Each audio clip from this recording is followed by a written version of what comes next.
Thank you for joining us today. My name is Sean Moore. I'm the Manager of Special Projects and Initiatives at the Community Anti-Drug Coalitions of America.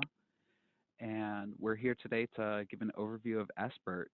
SBIRT is screening, brief intervention, and referral to treatment. And we're going to talk today about how those working in the prevention community, whether that's prevention specialists, prevention coordinators in local health departments, those working in prevention coalitions, how they can help make their community aware of the benefits of SBIRT and how that's promising for the communities that they're working in. Our webinar today is going to be hosted by Cristina Boyd. Cristina is a clinical and social worker, as well as a clinical addictions counselor who's worked in the behavioral health field for over 22 years. She's currently the Western Kansas MSW Program Director for the University of Kansas School of Social Welfare, and she's the CEO of a behavioral health consulting company, Hope and Wellness Resources.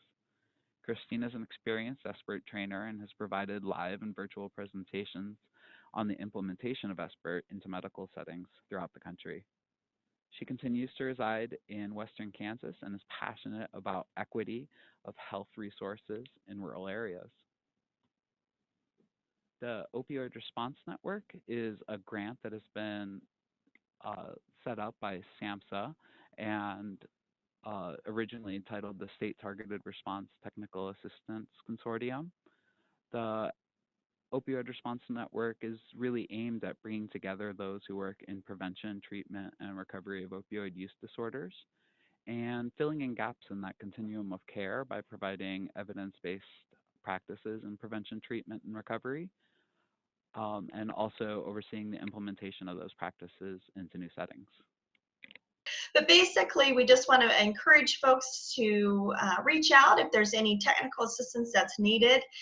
The State Targeted Response Technical Assistant Grant was created by the Opioid Response Network to provide a lot of training and assistance and resources that they need to locally address the opioid crisis. And so the assistance is available to support the evidence-based prevention, treatment, and recovery of opioid use disorders. The Opioid Resource Network provides local experienced consultants in prevention, treatment, and recovery to communities and organizations to help address this opioid crisis. And the ORN accepts requests for education and training. And each state or territory has a designated team led by a regional technology transfer specialist who is an expert in implementing evidence-based practices. So you can find those in your region. To ask a question or submit a technical assistance request, please visit the website here, and I will actually briefly show that at the end so you can kind of see where you can go to make a request. You can also email those requests to the email listed there, or if you'd rather call and speak to someone, that number is 401-270-5900. So you can find that information on this on the website, also email or give them a call. This is information about the funding for this initiative was made possible in part by a grant from SAMHSA, and the views expressed in written conference materials or publications and by speakers and moderators do not necessarily reflect the official policies of the Department of Health and Human Services, nor does mention of trade names, commercial practices, or organizations imply endorsement by the U.S. government. So that's the disclaimer. And really this network is here is to, the approach is to build existing efforts to enhance, refine, and fill in gaps where needed, while avoiding duplication and not reinventing the wheel. So that's something we'll actually talk about SBIRT and ways that we can utilize in this particular area, maybe some existing infrastructure and resources. The overall mission here is to provide training and technical assistance via local experts to enhance prevention treatment, and especially medically assisted treatment like buprenorphine and naltrexone and methadone, and recovery efforts across the country and address state and local specific needs. So that's why we're here. So we are going to just a few housekeeping. If you're not familiar with Zoom, you have been muted by default. The host can unmute you if needed. We will have some time for some questions in which we will ask for folks to ask some questions. You can always send a general comment or message through the chat function, which is at the bottom of your screen by clicking on that. So several of you have already done that, it looks like, by asking some of the questions asked, responding to those. We would ask that you don't use the raise your hand function, just since this is an hour long. We're going to try to get a lot of information out to you during a short period of time. But you can ask a question, and that through that Q&A box, that's a great way. If you have a message or comment, maybe use the chat. But if you have a specific question that comes up, you can use that Q&A, and we will have some time at the end in order to do that. I would also remind folks that we are recording this session, so just being mindful of that in comments and that sort of thing. So we will be sending out a PDF of this presentation after the webinar, so you will receive the PowerPoint information. If you have other questions about other upcoming Opioid Response Network webinars or prevention webinars, you can certainly contact Sean. He's amazing, and you can send him an email there at smore@cadca.org. And I don't know if, Sean, if you don't mind maybe putting that in chat, that might be a nice reminder for folks so they can do that if they have questions later that they think of. So we will go ahead and I will introduce myself today. My name is Cristina Boyd. I'm the Western Kansas MSW Program Director for the University of Kansas School of Social Welfare. I also am CEO and founder of a consulting company here in this region named Hope and Wellness Resources. I have worked in the behavioral health field for a little over 22 years now and did direct practice for about 19 of those before joining KU. Have worked in a myriad of settings and very passionate about behavioral health and also especially around rural equity. I live and work in Western Kansas, so definitely an area that is near and dear to my heart is how do we get these services out to rural areas of our country as well as other areas that are needing it. So well, that's a little bit about myself. I'm going to go ahead and move on into our content today. So why SBIRT?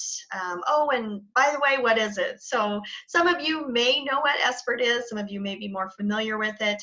We are going to do a general overview today, just a quick agenda. We're going to talk about the why of this. I think this is so important. And we're doing any prevention work, treatment, stigma, addressing stigma, anything like that. It's really important, I think, whatever audience we're talking to really focus on the why. We can kind of skip that sometimes, move right into the how, the nuts and bolts of how we do these things.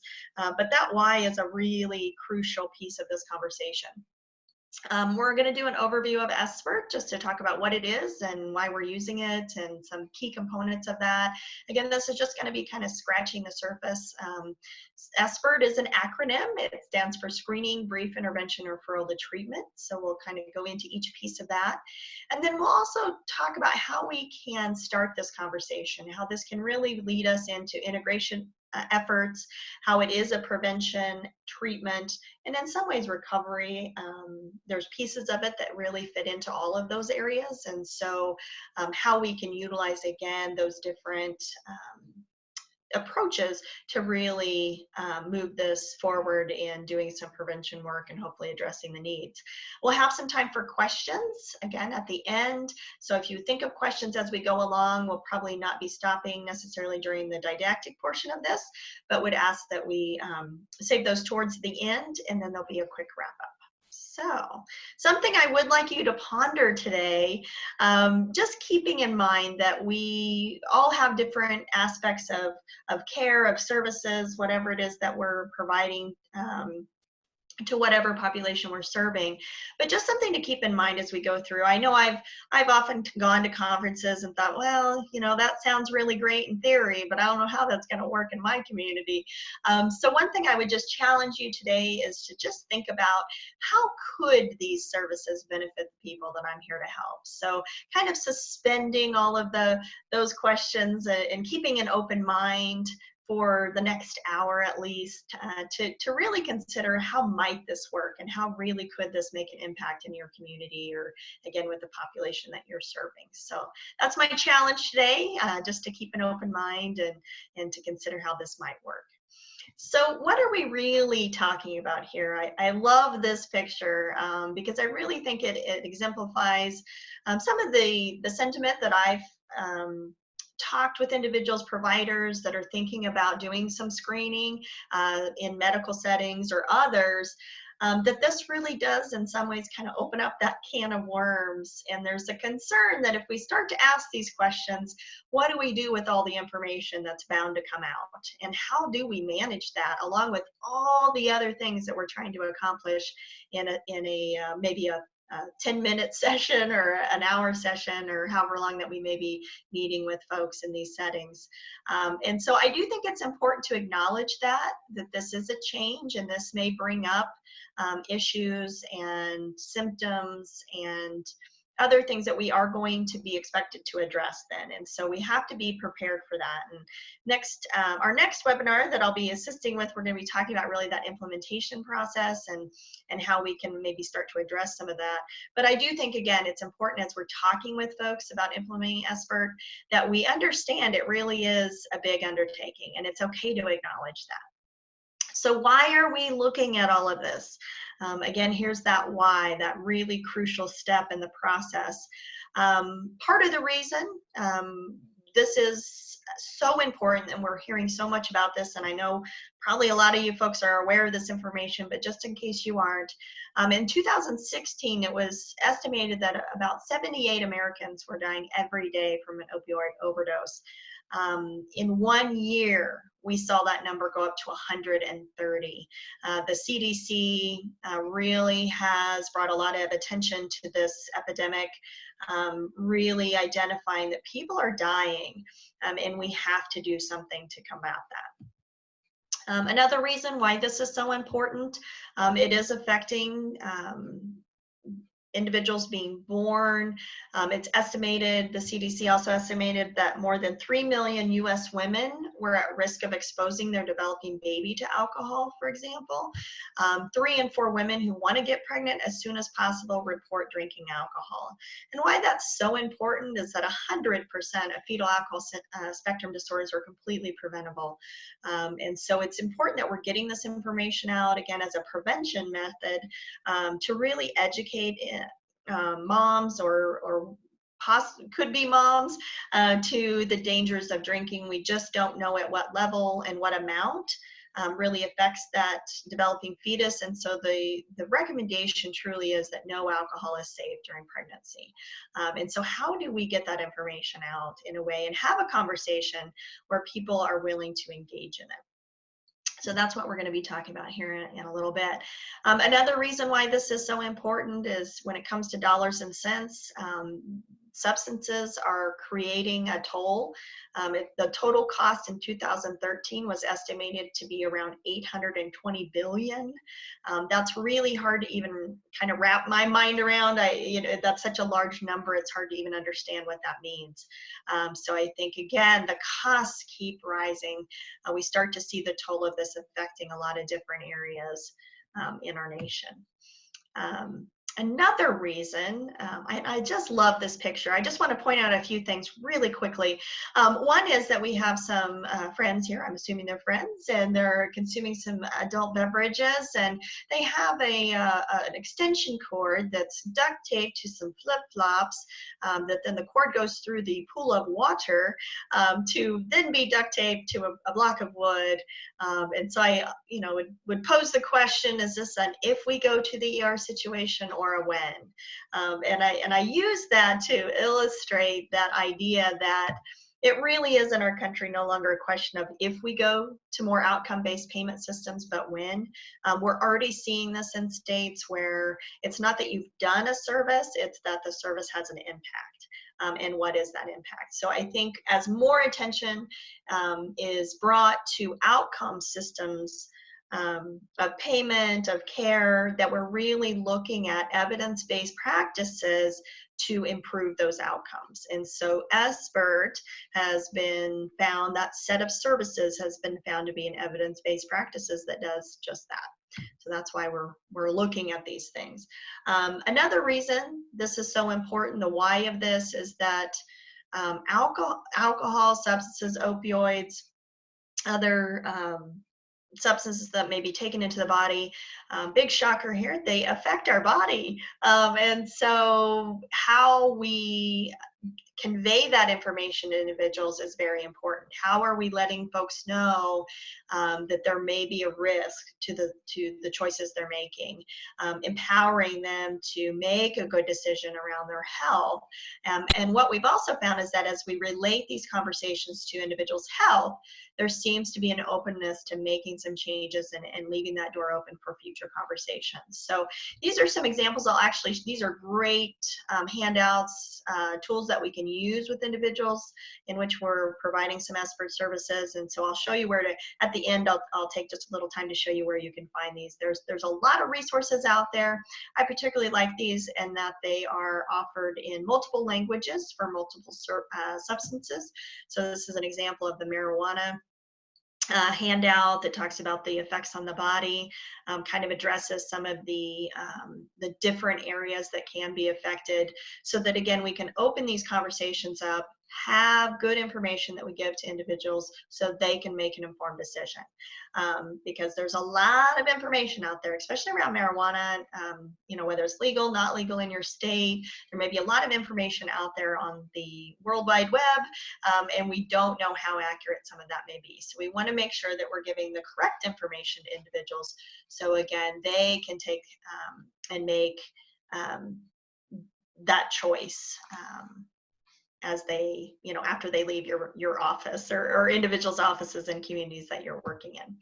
So, so again, alcohol, marijuana, and then also prescription opioids and heroin, to show the effects that can have on the body, can again help to introduce this topic in conversation, and then we can work towards having a brief intervention, and we'll kind of talk about what that's going to look like.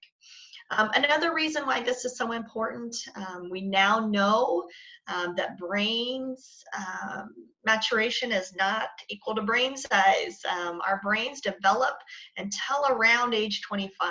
And so as we're putting substances into our bodies, which are connected to our brain, also a big shocker, right? For those on here today, we now know that, right? Our brains are connected to our bodies. And if we're introducing substances, that may have an impact on that development. In fact, we know that now that it very much does. So phase development of brain means some parts are mature, but parts of the brain to do with planning, organizing, and impulse control are not quite mature. The brain kind of develops from back to the front, and those more advanced functioning, such as decision making, again, planning, organizing, all of those things haven't quite matured. That's why individuals need parents, and they need that guidance to make good decisions. Adolescence could be viewed as a time where adolescents have a fully functional gas pedal, but those brakes are not quite yet developed. This contributes to adolescents' predisposition to engage in, that reward-seeking behavior without seeming to see the consequences. So for those that have teenagers in their life, you could definitely see this. I have a 16-year-old stepson. I definitely see this in play. And so again, that need to really look at educating, intervening early on is so crucial in the process of that brain developing in a way that's going to help them have good outcomes later on. So we'll kind of talk on this, we'll touch on this a little bit later, but with SBIRT, again, it's all about prevention. The SBIRT, again, is an acronym. It stands for Screening, Brief Intervention, and Referral to Treatment. Screening, we want to be doing some standardized screening, and really we're looking at universal application. We don't want to pick and choose kind of by how people are looking that day or acting. It really is about screening everyone, because what we've found is that you can't tell by looking sometimes. And we also want to be able to provide a good basis of information to individuals, and by screening, again, that can open up that conversation. So we'll talk about here in a second about the pre-screen, some things that we can do with everyone, and then based on how people score that, or what their score is on that pre-screen, may indicate the need to then do a full or targeted screen. From there, we have the opportunity to do a brief intervention, and the purpose of this brief intervention is to really help individuals understand their substance use and the impact it's having on their health. And again, when we connect it with their health, we seem to have the ability to motivate behavior. People aren't maybe as defensive about it, willing to engage in those conversations. And then we really want to use some motivationally enhanced or tools and interventions to help motivate individuals towards change in their behavior. And we'll kind of talk about what that might look like in a setting. And then we're again going to be needing those treatment folks, those individuals that have the ability to provide a more intensive intervention for those that show signs of a substance use disorder. Although I'll make this, I'll mention this later, but you might hear this a few times. These screens are not meant to diagnose. They're really meant to assess risk, and then being able to make that referral on for those that are showing signs of a higher risk of use onto that specialty care. And so that's where this really is, I think, that connection between our prevention efforts, again, our treatment providers out there. We're going to have to work really well hand in hand to be able to make those referrals effective and increase the chances that individuals are going to show up for those referral appointments, and then again, maintaining in that recovery community. So I really look at SBIRT as a way to connect a lot of these different areas that have been somewhat siloed in our country. So we'll also touch on that here in a bit. SBIRT really is, again, those set of services. It's very important that we look at that. I want to point out too that just screening is not doing SBIRT necessarily. I've worked with agencies that have maybe integrated in some screens, and that is great. They're starting that conversation. However, it's really important that if we're going to screen anyone, that we have the rest of those services in place, so that we're not creating a situation where we're not following up, or we're not addressing some of the things that are coming out of that screening. So the SBIRT really is seen to target about 20% of the population that uses substances at a risky or harmful level.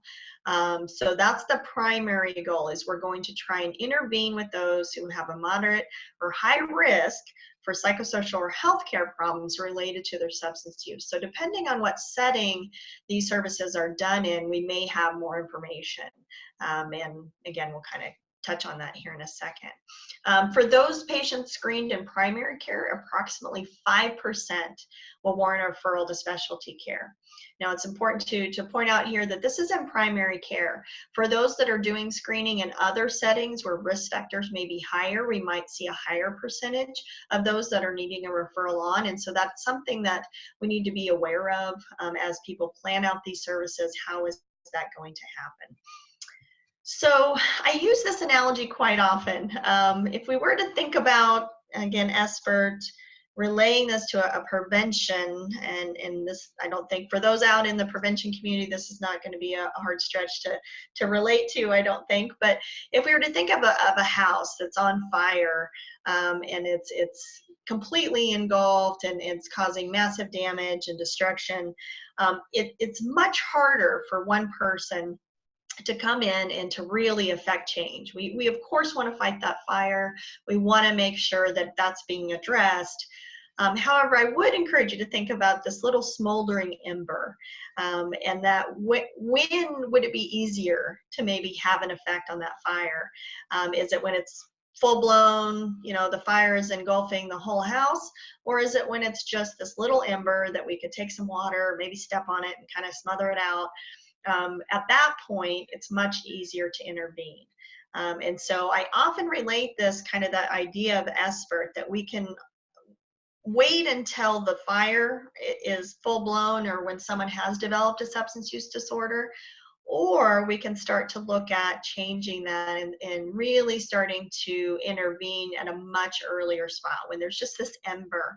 Maybe when someone's using a substance, they've just started to or contemplating that, or if someone's using, say, alcohol or other substances at a risky level, but it hasn't really developed into that substance use disorder quite yet. So thinking about that, is it when we are able to kind of intervene when a conversation is enough or has been shown that brief intervention to really affect the outcome and people being motivated towards making a change, versus, on down the line when there's potentially been a lot of hazardous things that have happened in that individual's life. So just thinking about that.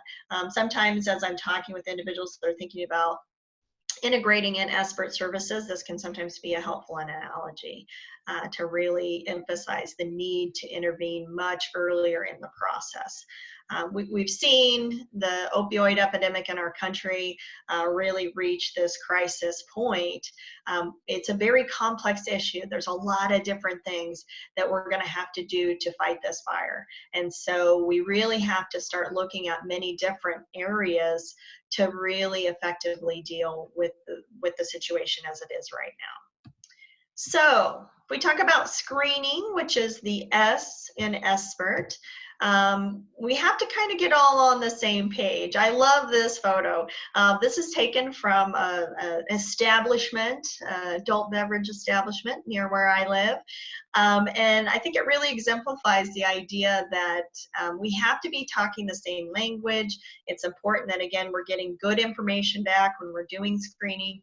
So one of the things we need to do is define what is one drink. So, I was doing direct practice. I might have had a discussion with someone about, what did their drinking look like that week? And they might say, oh, Christina, I only had, one drink. Well, they might not have mentioned that it was this, 68-ounce Bubba keg or the beer glass that's pictured here. So it's really important that as we're starting to screen, we're all getting on the same page. So for example, one drink is either one 12-ounce can or bottle of beer, one 5-ounce glass of wine, and one shot of hard liquor, so which is 1.5 fluid ounces. So it's important that this information is conveyed as people are being screened.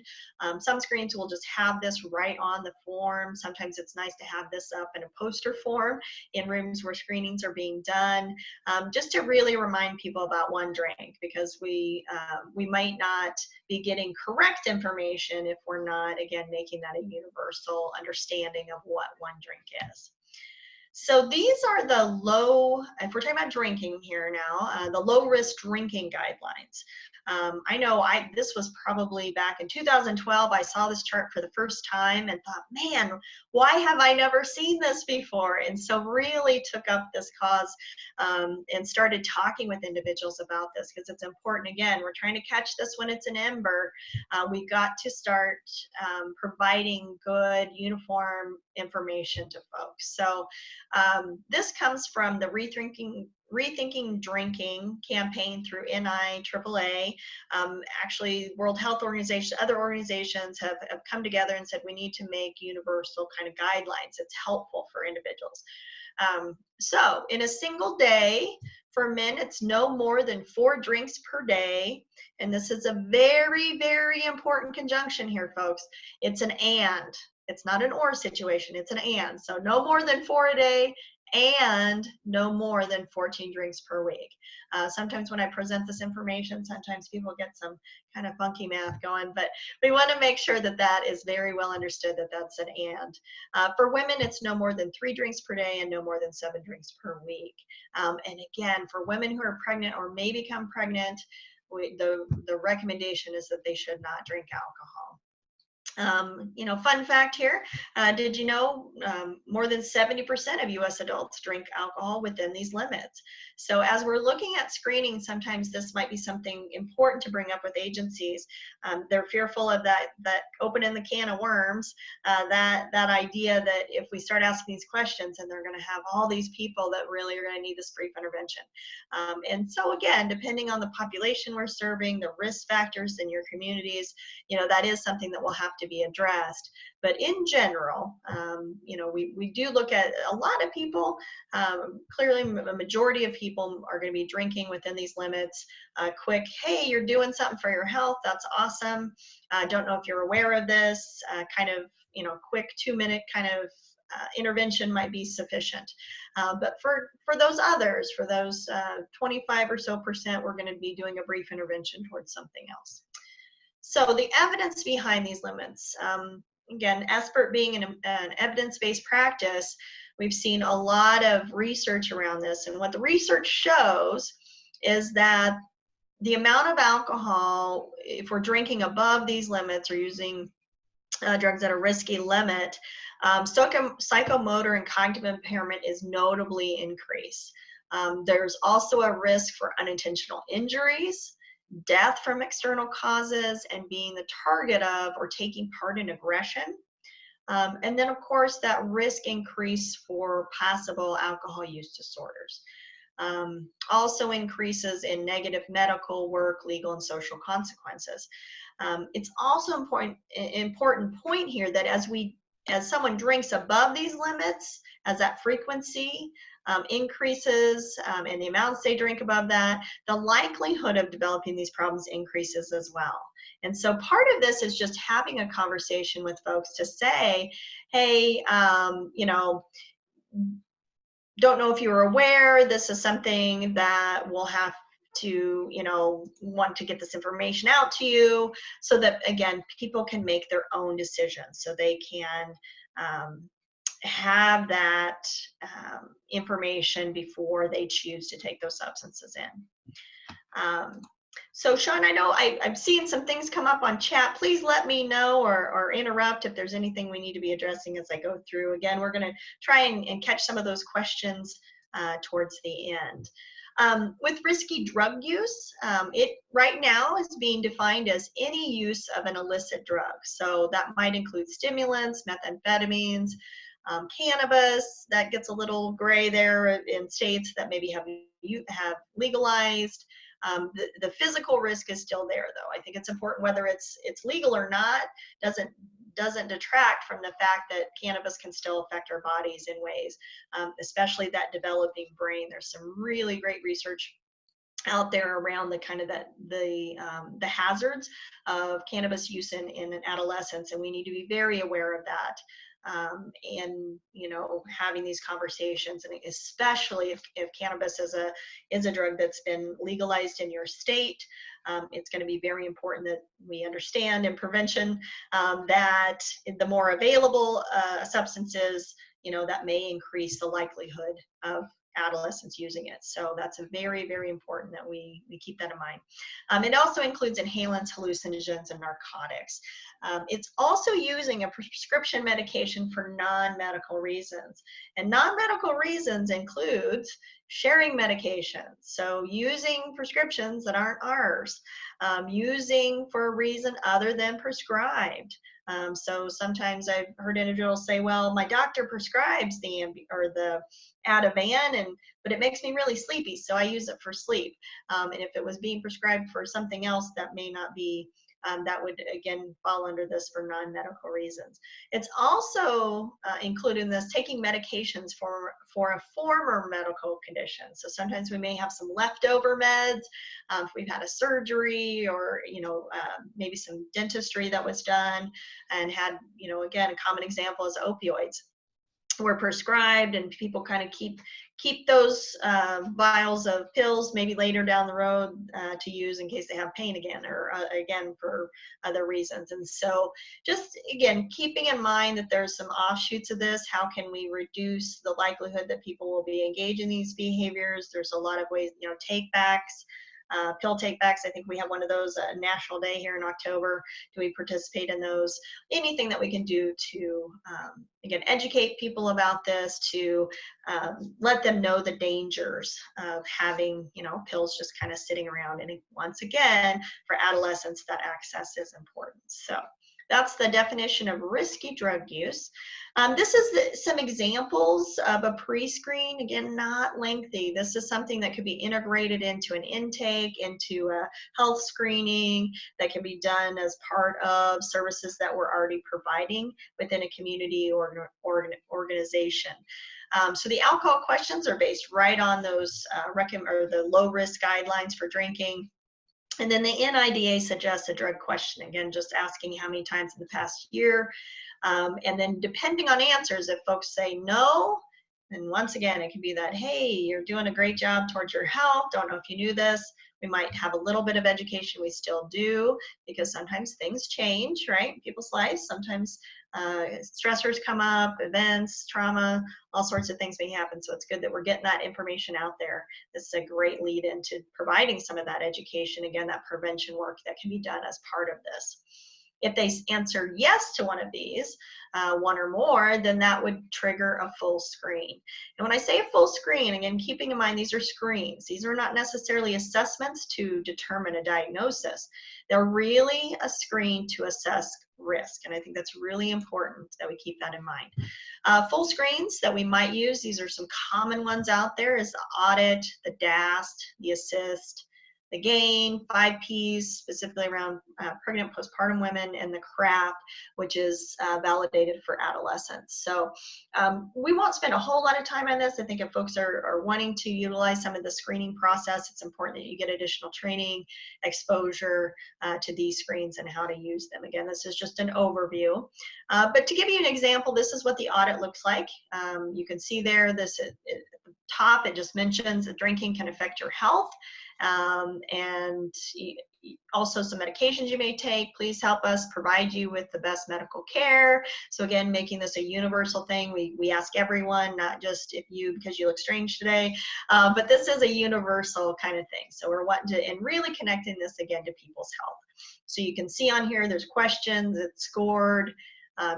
People get a score. It's not as subjective to say, we think, or we might have a substance use disorder or not. We're not getting into that. It's simply stating kind of facts, very matter-of-factly and straightforward to say, here's the score. What do you think about that? Would you mind having a conversation about that? With the DAST, also very similar, 10 questions, asking, a few questions that indicate a risk. Again, not necessarily a diagnosis, just a risk here.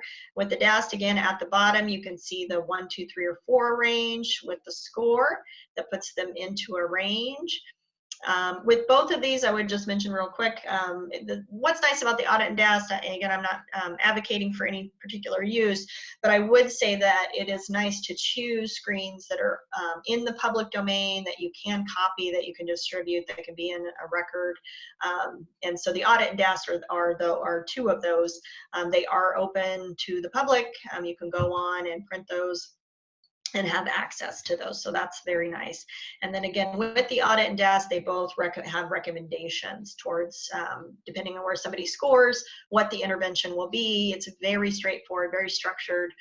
Here's your score, here's your risk zone, and here's the recommended interventions. So a lot of structure for individuals who maybe not had these types of questions, or maybe not had these types of conversations in the past, provides that for them.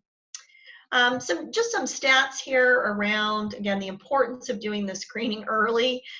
We do see that past year marijuana that was initiated among people aged 12 or older. Just want to point out, there's a lot of information on this graph, but something really important to point out.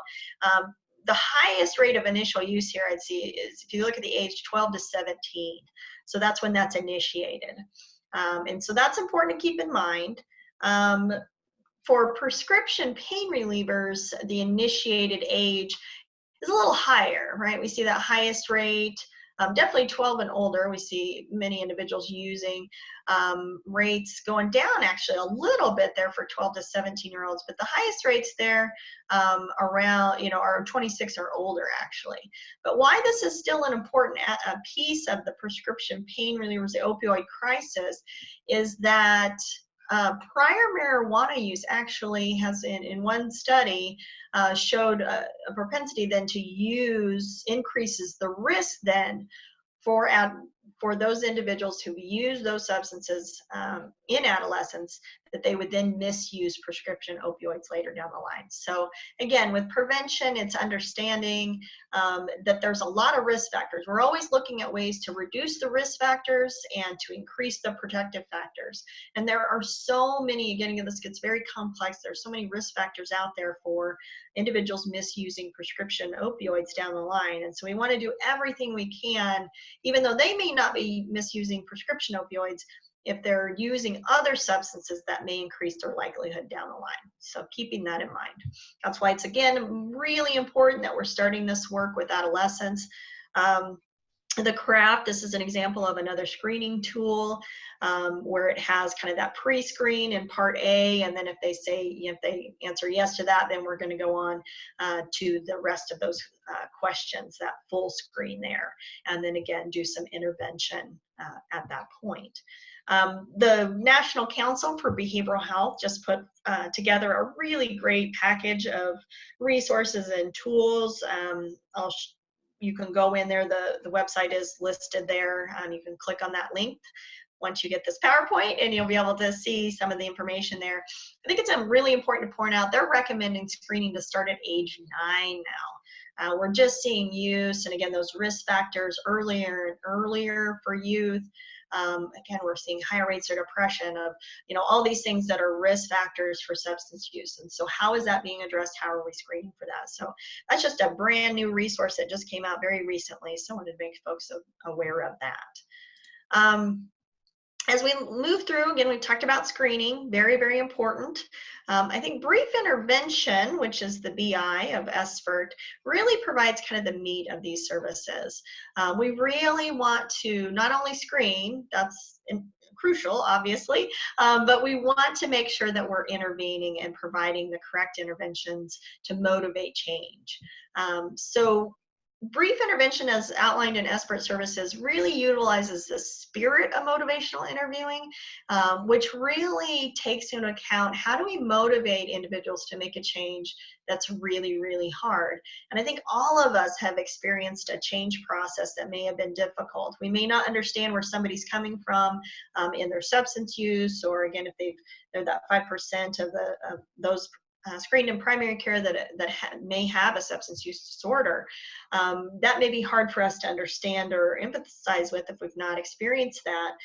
However, I do think we've all experienced a change process. And so just really quickly, just to kind of explain this process, we look at ambivalence to be that middle point between I really want to make a change, which is the change talk, and then the sustained talk is, but it's really, really hard.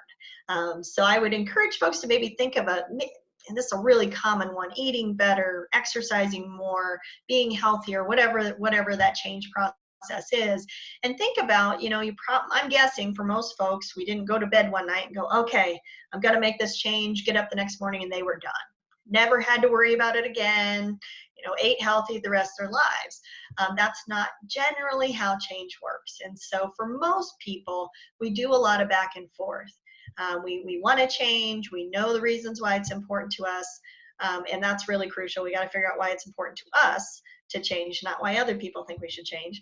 And then also recognizing that we may have times where, those other factors come into play, why it's so hard. So just, again, keeping that in mind for folks, being able to emphasize with that, being able to acknowledge that in the brief intervention and really kind of explore that is a key tool in using that brief intervention to help motivate towards change.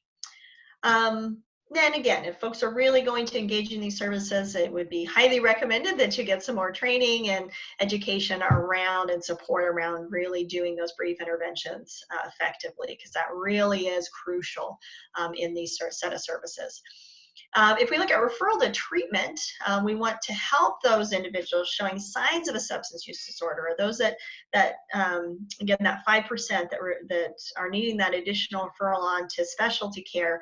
We're still going to do a brief intervention, but the point of that, or the goal of that, changes. It's not necessarily to really get into talking about them making the change while they're in that particular setting. It's really about them being open to accessing the treatment, to accessing that referral that we're prepared to give. So we want to continue to use that brief intervention to motivate them towards that referral. We found that passive referrals aren't the best, to be quite honest. That the research around that shows that a lot of people who are just given a piece of paper with the referral information on it don't end up showing up for that referral.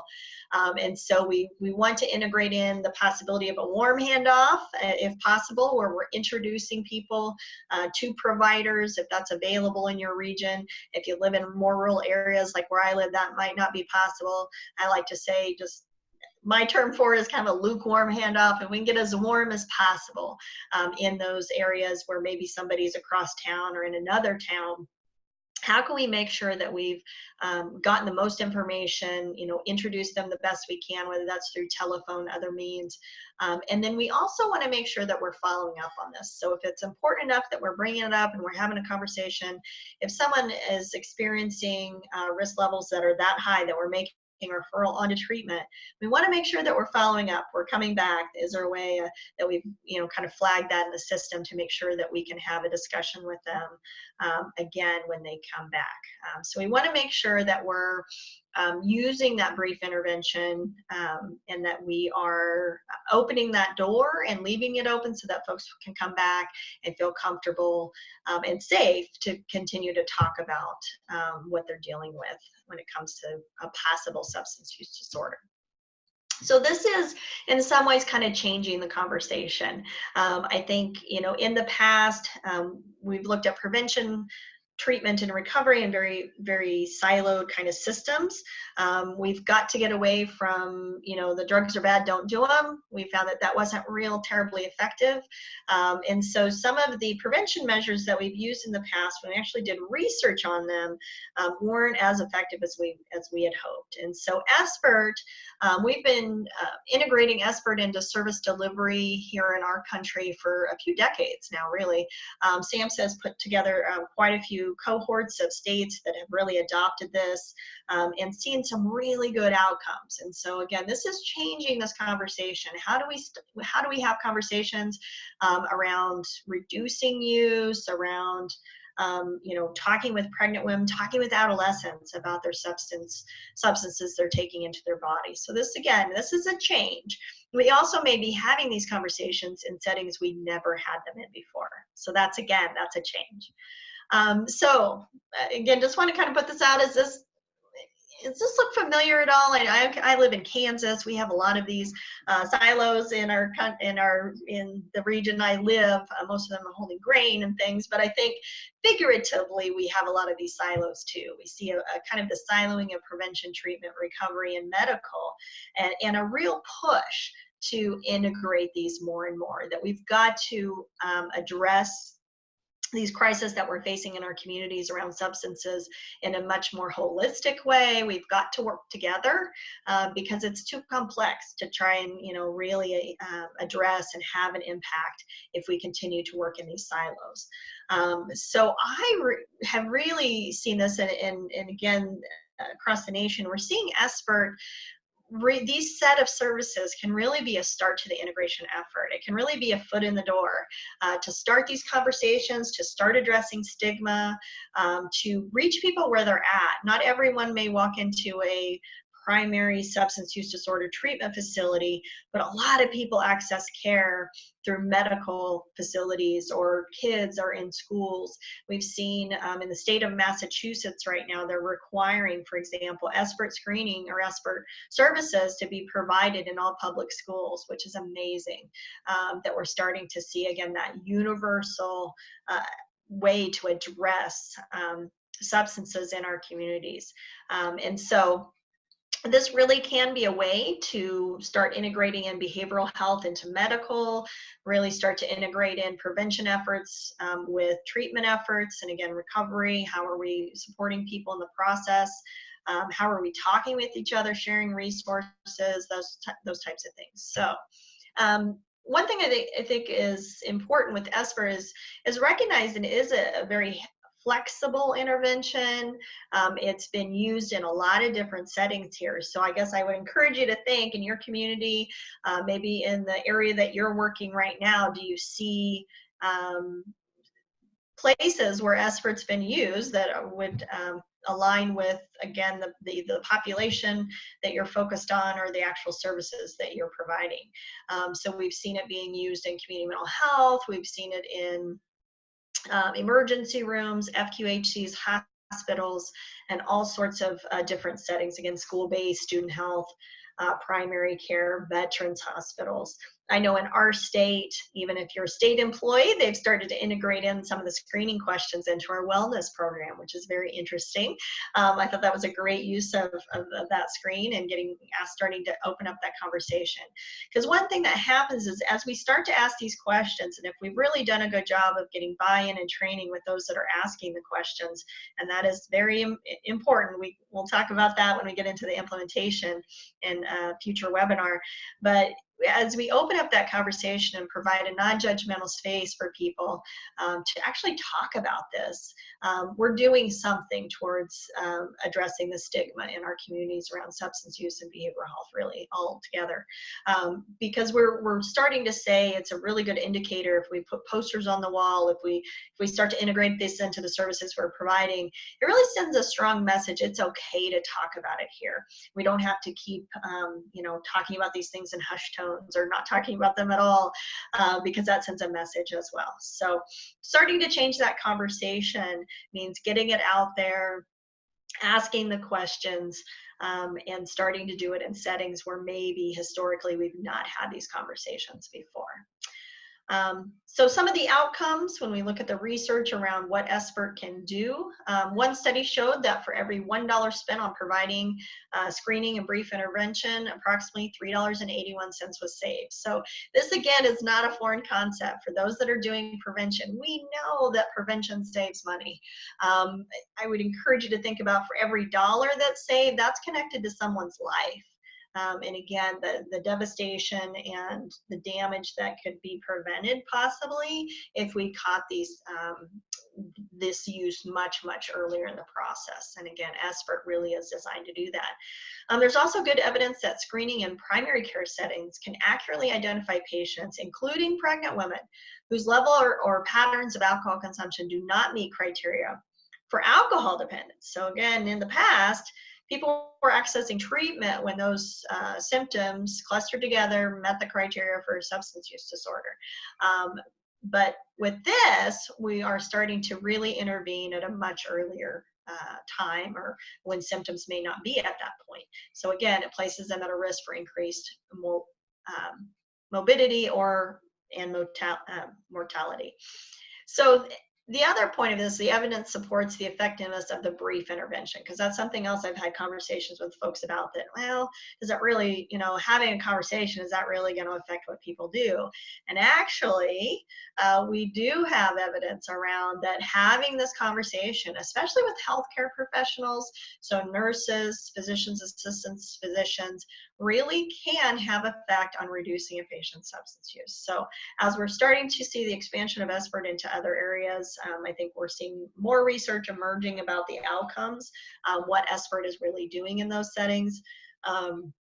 And again, a strong case can be made that we can really start to have an effect on some of these very complex issues in our society, in our communities. by starting these conversations and intervening in this specific way. So some resources I wanted to share. These are just some national resources, some regional ones. There's definitely a lot of information SAMHSA provides with SAMHSA SBIRT. So I'm going to attempt here to share these. I want to show you these because sometimes it's helpful just to see what they look like and know where to find them. So hopefully, are you all able to see? I've kind of gotten out of the, hopefully you're seeing this is the Opioid Response Network. Are folks seeing that?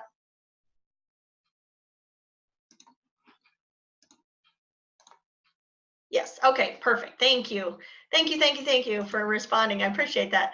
So this is, as I mentioned earlier, this is the website where you can go, you can find education, training. They've got upcoming events, so they've definitely got some of the webinars and wonderful information there. You can also see, you can send a request. So that would be a great place if you're wanting some more information on this to get that. The other information I wanted to share is the patient education, those tools that I brought up earlier, the patient education with the figures on there with symptoms. That can be found there at that sbirt.care site. And there's also videos, trainings, all sorts of things. The other thing I wanted to share is the SAMHSA site. They have a lot of information on screening, brief intervention, referral to treatment. And then also the TAP 33. This is an implementation guide. So it's, you know, out there, it's free. You can download that and use that as well. So I'm going to go back. Again, these are just a few of the resources out there. There's a lot, but wanted to give an idea of what's available out there. I think just with all of this, we never know when we might plant a seed. So if we're opening up the conversation, we've done something. I know that we're running kind of short on time. I do want to give just a little time for questions. Sean, do we have some questions possibly that we want to? Well, I think hopefully I'm a little bit more clear right now. Thank you so much, Cristina. You are. One question that came across early in the webinar was you mentioned that, you know, it's a matter of when we turn to an outcome-based payment system. And I think for people like myself who are a little bit outside the clinical field, we might not know what that term means. So what do you mean by an outcome-based payment system? Are there other types of outcome-based payment systems? Sure. What's the alternative? Sure. So Sean, that's a great question, and you're right. Being in treatment, you know, historically we've had a system where you have a code and you bill for a service. So if I provided outpatient service, there was a code for that, and I got paid. I got, or I'm not necessarily myself. The community mental health center that I work for would get paid for that service, and that was a kind of cut and dry. What we're seeing is in some states there's this carve out where we're moving towards payment actually being connected to outcomes versus I did the service, I got paid. That there will either be higher rates if our outcomes are improved, that we're going to have these markers towards outcomes, like with hospitals, it might be recidivism of people coming back to an ER. There might be deductions in rates because of people coming back for the same condition more than once within 30 days, that sort of thing. So we're starting to see payment structures that are moving towards more of these outcomes versus you do this service or that service. It's more of it doesn't matter as much what you do. You can do whatever works, but we need to see these outcomes. And so really opening up the kind of the landscape for agencies to really start and kind of push them to start looking at what's working. It's not just, oh, we think it was helpful, but what has shown to these evidence-based practices. So does that make sense? Do you think that answers that question? Absolutely. We did get another question as well. What are the criteria for being an SBIRT provider, especially as SBIRT can be applied in different settings? Is there any movement as to what qualifications someone needs to have to sort of conduct SBIRT? Is that changing from state to state? How is that controlled? Okay, great questions. I love how people's wheels are moving. That's awesome. So yes, you're exactly, and I'm not sure, I don't see the questions in front of me right now, but whoever asked that, it does depend on the state. Some states have provided SBIRT as a billable service. And in that, if it's billable in the state, what I've seen a trend is that there tends to be, it's more prescriptive in nature, who can bill and identified providers. But even within that, the scope of those providers or identified disciplines is fairly broad. In other states, it may not necessarily be billable, but again, it moves towards improving outcomes. And so there might not be a prescription of who is able to provide those services, or again, kind of scope of practice it falls under. The reality is that a lot of these brief interventions, you don't, and for a lot of the SBIRT services in general, you don't necessarily need to be licensed. It is very important that we have good training and support. I think it's important that if we're going to be handing out a screen, whoever's responsible for addressing that screen with a person who filled it out, that they feel competent, comfortable having that conversation around it. But for example, I can give you an example, like in Kansas, it's really open to nursing, physicians, mid-level, anyone who's licensed to provide therapy services, health educators. It's pretty wide as far as who can provide it. And again, in other states, it's really quite open. I think the important piece is individuals being trained adequately to really provide an environment where it's open, honest, non-judgmental, and again, having some of the basics in information to be able to give some of that feedback to individuals who provide it. But I've also seen, again, we're in educational settings where they're really looking at the application of SBIRT much broader, not necessarily doing individual assessment or screenings, but really looking at doing it in a group, giving people the questions, having them kind of for themselves answer, and then going through some education and some brief intervention in a group setting, which is a really interesting application of these services. And again, they're starting to do this on college campuses, even within some school settings, to get away from confidentiality and some of the intricacies that can come up with that. But I think it really is important to look at your state and to find out either through whoever your governing board is around behavioral health. That would be a great place to start to maybe answer that, depending on where you're located. That's great. And we're coming up right